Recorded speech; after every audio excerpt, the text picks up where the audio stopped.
गिबियावनो बयखौबो आंनि चेनेलाव बरायनानै लानाय जाबाय। नोंथांमोना सानफ्रोमबोनि खौरां मोननो थाखाय आंनि एसबि रादाब इउटिउब चेनेलखौ साबस्क्राइब खालामनानै लादो। लोगोसे खौरांखौ मोजां मोनोब्ला लाइक, कमेन्ट आरो शेयार खालामनानै होदो। आंनि खौरां फोसावनायखौ मोजां मोनगोन आरो खौरांफोरखौ जोबजासे खोनासंलांगोन होननानै आसा खालामनाय थाबाय। दानिया नोंथांमोना दिनैनि खौरांफोरखौ खोनासंलांदो। दिनैनि गिबि खौराङाव दं कक्राझारनि नाराबारियाव थानाय कक्राझार हिनजावसा फरायसालिमायाव गोदानै लुफुंनाय इनडोर स्टेडियाम हलखौ बिटिआरनि गाहाय मावफुं सोद्रोमा प्रमद बर' बिथाङा बेखेवनानै होबाय। बेजों लोगोसे कक्राझार हिनजावसा फरायसालिमानि गुबुन गुबुन बिथिङाव जौगाखां हाबाफारि मावनो थाखाय 1 कौटि रां होनो फोसावनानै होदों प्रमद बर' बिथाङा। मख'नो गोनांदि कक्राझार हिनजावसा फरायसालिमायाव गोदानै बेखेवजानाय बलदेब नार्जारि इनडोर स्टेडियाम हलआव गासै 70 लाख रांनि बाजेटजों लुफुंनाय जायो। आसाम प्रदेश कंग्रेस कमिटिनि गाहाय आफादगिरि भुपेन बराया थांनाय 27 आगस्तखालि कक्राझाराव फैनानै बिटिआरनि गाहाय मावफुं सोद्रोमा प्रमद बर' बिथांखौ नंखाय मुं सुदोंमोन। भुपेन बराया बुंदोंमोन, प्रमद बर' बिथाङा फरायसा आफादनि दैदेनगिरि समाव डिभाइड आसाम 50-50 होननानै होस्रिखावदोंमोन, नाथाय दायो खुंथाय गोहोआव फैनानै डिभाइड मानि 50-50 होननानै बुंदों। बिटिआरआव जेसेबां रां फैयो बेनि खावसे रांखौ प्रमद बर' बिथाङा लायो आरो माखासेखौ दिसपुर आरो माखासेखौ बिजेपिनि दैदेनगिरिफोरनो हरो होननानै बुंदोंमोन। लोगोसे प्रमद बर' बिथाङा बेंगालराव हा बायदों होननानै प्रमद बर' बिथांखौ मुं सुदोंमोन। बेखौ लानानै बिटिआरनि गाहाय मावफुं सोद्रोमा प्रमद बर' बिथाङा आसाम प्रदेश कंग्रेस कमिटिनि गाहाय आफादगिरि भुपेन बरानि सायाव गोख्रों फिनजाथाय होदों। प्रमद बर' बिथाङा बुंदों, भुपेन बराया जुदि गावनि बुंनाय बाथ्रानि सायाव फोरमान होनो हायाब्ला जेलाव थांनो थियारि जादों होननानै प्रमद बर' बिथाङा गोख्रोङै बुंदों। तामुलपुरजों लोगोसे बिस्वनाथ बजालि आरो हजायखौ फिन गोदानै जिल्ला महरै दाफुंनायखौ लानानै गोजोननाय फोरमायदों केबिनेट मन्थ्रि इउ.जि. ब्रह्म बिथाङा। आसाम सरकारा 100 खेब केबिनेट जथुमा जिरायनायनि गेजेरजों 1200निबो बांसिन बिथांखिफोरखौ मावनो फोसावदों आरो थांखि लादों होननानै फोसावदों मन्थ्रि इउ.जि. ब्रह्म बिथाङा। बियाब दाफुंनायनि थाखाय माखासे सम तामुलपुरखौ जिल्ला मुं होनायनिफ्राय बोखारथ'दोंमोन, नाथाय दायो आबुङै बियाब दाफुंखांनायनि उनाव फिन तामुलपुरखौ जिल्ला महरै फोसावफिनबाय। तामुलपुर जिल्लाया दायो गरेस्वर आरो तामुलपुर बे मोननै बिधानसभा बियाबखौ लानानै गोदान जिल्ला महरै दाफुंजाबाय। आसामनि केबिनेट मन्थ्रि इउ.जि. ब्रह्म बिथाङा तामुलपुराव नुजाथिहैनानै तामुलपुरखौ सोलोंथाइ बिथिं, हान्था-मेलानि राहा, फारफ्रोमबो बिथिङावनो जौगानाया जोबोद गोख्रैनो जासिगोन होननानै बुंथियो। गोदानै दाफुंजानाय तामुलपुर जिल्लायाव सरकारि मावखुलिफोरखौ थाबैनो फारि-फारियै लुफुंनायनि थांखि लानायखौ फोरमायथियो मन्थ्रि इउ.जि. ब्रह्म बिथाङा। मसलपुराव बड'फा उपेन्द्रनाथ ब्रह्मनि मुसुखाखौ सोरबा सिनाय मोनै दुथांफोरा बुफायनानै गालांदों। बड'फा उपेन्द्रनाथ ब्रह्मनि मुसुखाखौ बेबादि खालामनाया बर' हारिखौ लाजि फोनांनाय जादों। बाक्सा जिल्लानि सदर मुसलपुर गोजोनपुरि पार्कआव थानाय बड'फा उपेन्द्रनाथ ब्रह्मनि मुसुखाखौ सोरबा सिनाय मोनै दुथांफोरा रावबो गैयैखौ खाबु लानानै खोमा, गन्थं, खुगा बायदिफोरखौ बुख्लानानै गालांदों।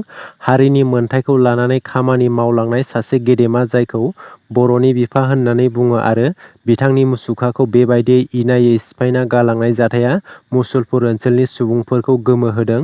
बे मुगैथाव खामानिखौ लानानै मुसलपुर दख'रा दुलाराय बर' फरायसा आफादनि आफादगिरि मनजित गयारी बिथाङा गोख्रों रावजों सोंखारिदों आरो बेफोरबादि समाज बेरेखा, हारिनि बेरेखा खामानि मावनायनिफ्राय जानगाराव थानो सांग्रांथि होदों।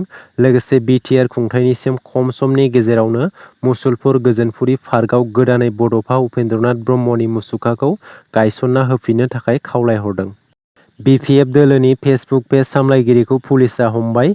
24 आगस्तनि मोनाबिलि समाव हालां बाजार इउथ बिपिएफ, आइ लाभ बिपिएफ आरो कक्राझार इउथ बिपिएफ फेसबुक पेजआव बिटिआरनि लेङाइ गाहाय मावफुं सोद्रोमा गबिन्द चन्द्र बसुमतारी बिथांखौ हिनजाव लानानै खारदों होननानै नंखायै खौरां फोसावदोंमोन।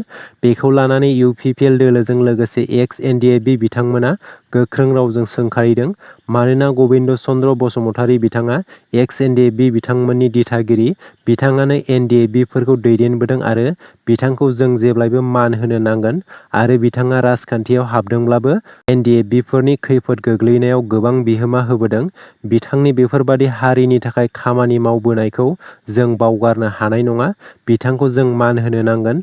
नाथाय बिथां बायदि हारिनि थाखाय गोख्रों खामानि मावबोनाय सुबुंखौ गाज्रि मुं सुनाया जोंनि बर' हारिनि थाखाय लाजिनांथाव बाथ्रा। बिथां गबिन्द चन्द्र बसुमतारीनि नंखायै गाज्रि मुं सुनायनि हेंथायै इउपिपिएल दोलोआ मुंख'नाय फेसबुक पेजनि हेंथायै एफआइआर होदोंमोन। थिग बेनिनो फिनजाथाइ महरै हालां बाजार इउथ बिपिएफ फेसबुक पेजनि एडमिन पिंकु ब्रह्मखौ क'क्राझार पुलिसआ हमबाय। जाय बारग' एनडिएफबि बिथांमोना जायखिजाया सोमावसारनाय समाव नांना थानाय केसफोरा पेन्डिं जानानै दं एबा कर्टनिफ्राय नटिस फैबाय थादों बिथांमोननिसिम मोनसे गेदेर मिथिहोनाय। बारग' एनडिएफबिनि केस लेखा फैनाय मुं थं, केस नांना थानाय नम्बर, पुलिस थाना एबा बिजिरसालि जिल्लाफोरखौ मुंख'नाय मबाइल नाम्बार 7002525776 आव वाट्सएप खालामहरना नोंथांनि पेन्डिं जाना थानाय एबा आद्रा जाना थानाय केसफोरखौ दैथायहरनो थाखाय बिटिआरनि मावफुं सोद्रोमा रनजित बसुमतारी बिथाङा खावलायहरदों। मोनसे गोजोनथाव खौरां बर' हारिनि लाइमोनफोरखौ गोबां बिथिङाव गोबां रोखोमनि जायगा आवग्रिनो हानायखौ नुनो मोनगासिनो जेरै गेलेनाय, मोसानाय, मेथाइ रोजाबनाय, फाव दिन्थिनाय बायदि बायदि बिथिङाव। थिग बिब्दिनो बर'नि फिसा तारा मुसाहारिया ओनसोलनि थाखाय गोग्गानाय लाबोनो हादों।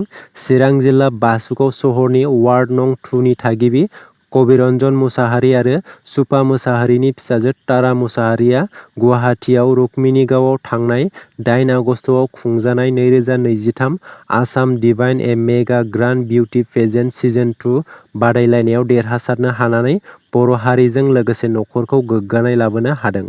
दासान्दि रेलगारिनि गिख्रंथाव जाब्रबथाय जानायखौ नुनो मोनगासिनो। थांनाय माखासे दान सिगां ओडिशायाव गिख्रंथाव रेलगारिनि जाब्रबथाय जायो जेराव गोबां सुबुंफोरनि जिउ खहा जानायजों लोगोसे गोबां सुबुंफोरा गोब्राब जोखोम जानो गोनां जादोंमोन।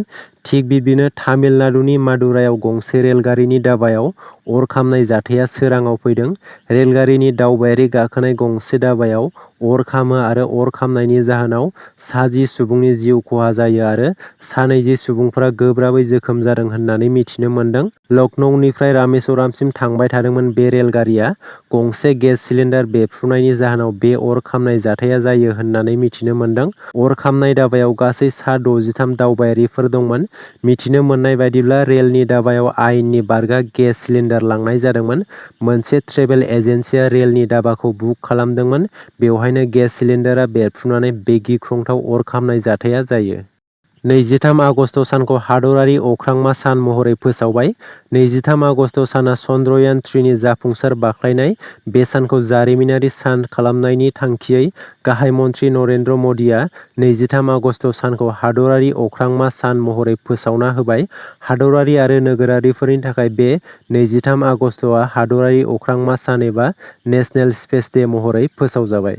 दिनैनि खौराङा एसेनोसै। आसा खालामो नोंथांमोना खौरांखौ खोनासंनानै मोजां मोनबाय।